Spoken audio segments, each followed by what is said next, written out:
Kohe on teie ees täiesti tutvus loomasaade, aga see ei ole pelgalt kassi- ja koerasaade.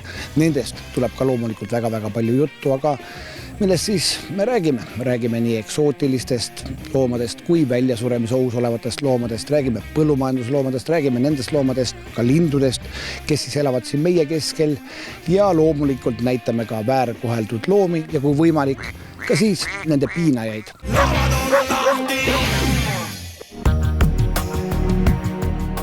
Mulgimaal Kobruvere külas tulistati perelemmikkoer Tommi sõela põhjaks.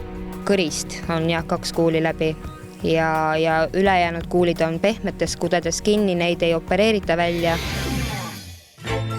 Amuuri leopardid on väljasuremise ohus.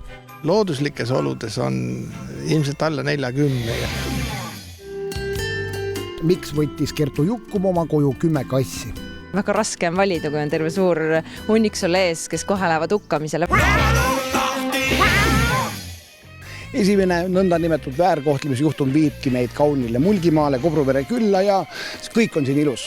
Mu loodus on ilus, inimesed on sõbralikud, toredad, ometigi kellegi kuri käsi võttis sihikule just selle pere lemmiku, nagu isegi näete, siis tegemist ei ole mingi hullu kiskjaga, verekoeraga, elajaga, aga kellegile see koer siis nii väga ei meeldinud, et ta laskis ta lausa auklikuks.